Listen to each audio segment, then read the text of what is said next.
هذا القرآن يوحدنا لطريق الخير يوجهنا الله تعالى أنزله ورسول الله معلمنا بسم اللہ الرحمن الرحیم۔ حکایت ہفتم، ساتواں قصہ۔ یکی را از حکما شنیدم کہ می گفت، شیخ سعدی رحمۃ اللہ علیہ کہہ رہے ہیں کہ حکیموں میں سے میں نے ایک حکیم کو یہ کہتے ہوئے سنا، ہرگز کسی بجہل خود اقرار نہ کردہ، کہ ہرگز کسی نے اپنی جہالت کا اقرار نہیں کیا، مگر آکس کے چوں دیگرے در سخن باشد، مگر اس شخص نے کہ جب دوسرا آدمی بات کر رہا ہو، ہم چنا تمام ناگفتہ سخن آغاز کند، اور ابھی اس کی بات چیت پوری نہ ہو، ناگفتہ سخن ابھی اس کی بات چیت پوری نہ ہو آغاز کند، تو بات کا آغاز کر دے۔ تو کہنے کا مطلب یہ ہے کہ یوں تو آدمی عقل مند ہے یا بیوقوف ہے، یہ تو اس کے حال چال، ہاؤ بھاؤ، بات چیت سے معلوم ہو جاتی ہے، مگر غور و فکر کرنے کے بعد۔ مگر کچھ لوگ ایسے ہوتے ہیں کہ ان کی جہالت اور بیوقوفی خود یعنی اپنی جہالت اور بیوقوفی کا ثبوت وہ خود اپنے آپ سے دیتے ہیں، اپنی جہالت اور بیوقوفی کا خود اقرار کرتے ہیں۔ تو ایک عقل مند نے یہی کہا ہے کہ وہ آدمی اپنے بیوقوفی کا خود اقرار کرتا ہے کہ دو آدمی بات کر رہے ہوں،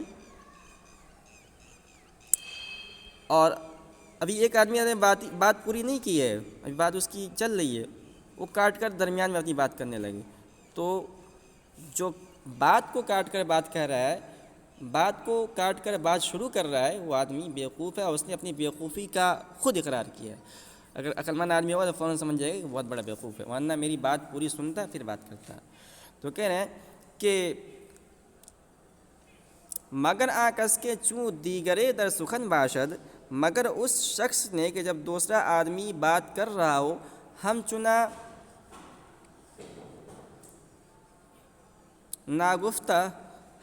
ناگفتہ اور ابھی بات چیت پوری نہیں ہوئی ہو سخن آغاز کند، اور وہ بات چیت شروع کر دے۔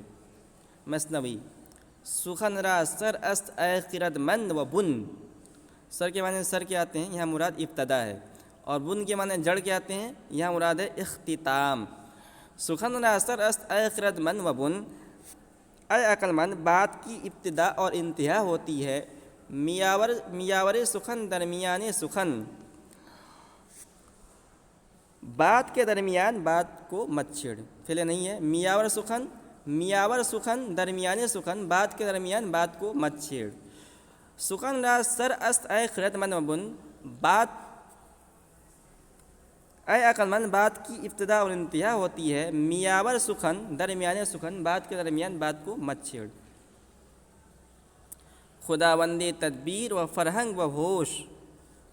تدبیر، فرہنگ اور ہوش، یہ تینوں مترادف ہیں، قریب قریب ایک ہی معنی ہیں۔ عقل کے معنی میں عقل مندی، تدبیر، چالاکی۔ تو خداوند تدبیر و فرہنگ و ہوش کہہ رہے ہیں کہ عقل و تدبیر و ہوش والا آدمی نہ گویا سخن تا نہ بیند خاموش، اس وقت تک بات نہیں کہتا جب تک کہ دوسرے کو خاموش نہیں دیکھتا ہے۔ تو اس قصے سے ہمیں یہ سبق ملا کہ ہمیں بات کرنے کا سلیقہ سیکھنا چاہیے، اور بات کرنے کا سلیقہ یہ ہے کہ جب ہمارے سامنے کوئی آدمی آئے اور اپنی بات شروع کر دی اس نے، جب تک وہ اپنی بات مکمل نہ کرے ہمیں بات نہیں کرنا چاہیے۔ یہی عقل مندوں کا ڈھنگ ہوتا ہے، یہی عقل مندوں کا سلیقہ ہوتا ہے۔